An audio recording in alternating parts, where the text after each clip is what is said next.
Hello friends, आज हम girls वर्दी की एक वेरी इंटरेस्टिंग प्ले द फुगेटिव के बारे में बात करने जा रहे हैं। द फुगेटिव एक 4 एक्ट प्ले है जो कि एक लड़की प्लेयर की फ्रीडम के बारे में है और एक डोमिनेटिव समाज जो कि पुरुष प्रधान होता है उसके बारे में है। फुगेटिव एक बहुत ही अच्छा प्ले है जो कि एक ट्रेजेडी भी है और इसके जो मेन कैरेक्टर हैं तो इसमें 3 कैरेक्टर्स हैं। क्लेयर्स डेडमोंड, जॉर्ज डेडमोंड जो कि इसके हस्बैंड है, और मेलिस जो कि एक राइटर है।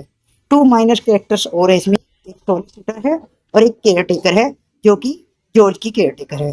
सो चलिए बढ़ते हैं कहानी की ओर। नमस्कार दोस्तों, आज हम बात करते हैं गर्ल्स वर्ल्ड के एक बहुत ही इंटरेस्टिंग प्ले के बारे में। That's name is fugitive. In fugitive there are 4 act और इसमें एक लड़की है।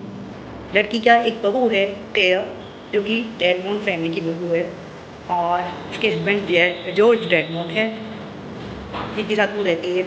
लेकिन उसकी जॉर्ज के साथ बिल्कुल नहीं बनती है, बिल्कुल जो उसके प्रति फिजिकली तो अवेलेबल रहता है बट इमोशनली नहीं रहता है और उसके कैरियर पर भी ध्यान नहीं देता है। इस सबके चलते हुए दोनों में मतभेद हो जाता है और क्लियर एक आदमी जिसका नाम मैरिज होता है और जिसका प्रोफेशन पहले राइटर होता है तो उसके प्रति वो अट्रैक्ट हो जाती है, उससे प्यार करने लगती है। ऐसे ही क्लियर मैरिज की बातों में आती है, अपने भी छोड़ देती है, अपने हस्बैंड को छोड़ देती है। जब उसका हस्बैंड उसको वापस बुलाने के लिए वकील को भेजता है तो क्लियर उसे कि उसको जॉर्ज के साथ नहीं रहना, बिल्कुल उसका इस रिलेशन में दम होता है। अब वो मेलिस के साथ रहने लगती है और मेलिस भी उसके साथ नहीं करता है, वो भी उसको फिजिकली तो यूज करता है लेकिन इमोशनली उसके प्रति अवेलेबल नहीं रहता है और मेलिस की आर्थिक कंडीशन भी अच्छी नहीं है। इस तरीके से करके क्लियर मैरिज को भी छोड़ देती है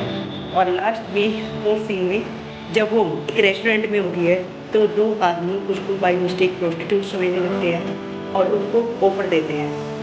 लेकिन क्लियर अपने ही विचारों में खोई रहती है, अपने ही दुख में खोई रहती है और वो डरती है कि वो अगर तलाकशुदा हो जाएगी जोर से तो सब लोग उसको ताना मारेंगे और इधर मैंने भी उसको भी साथ मिल सकता है तो अपने ही दुख में खोई रही है, खोई रहती है।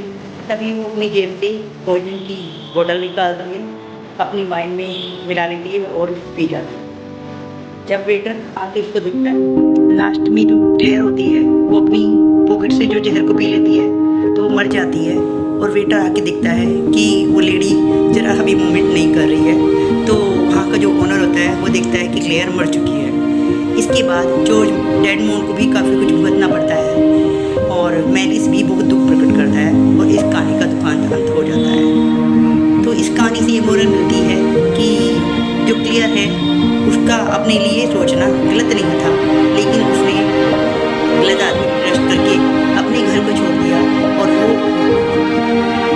इकोनॉमिकली भी आर्थिक रूप से भी स्ट्रॉन्ग नहीं थी। तो हर एक लेडी को अगर वो ऐसा फैसला लेती है तो देखिए उसको आर्थिक रूप से स्ट्रॉन्ग होना चाहिए।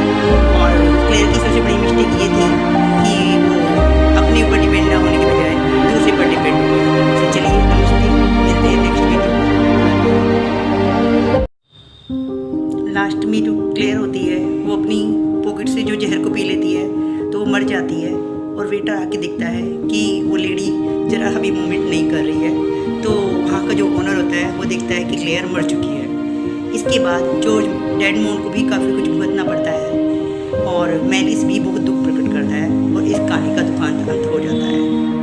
तो इस कहानी से ये मोरल मिलती है कि जो क्लियर है उसका अपने लिए सोचना गलत नहीं था, लेकिन उसने गलत आदमी ट्रस्ट करके अपने घर को छोड़ दिया और वो इकोनॉमिकली भी आर्थिक रूप से भी स्ट्रॉन्ग नहीं थी।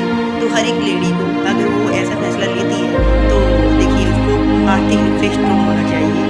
और क्लियर की सबसे बड़ी मिस्टेक ये थी कि वो अपने ऊपर डिपेंड ना होने के बजाय दूसरे पर डिपेंड हो गई। तो चलिए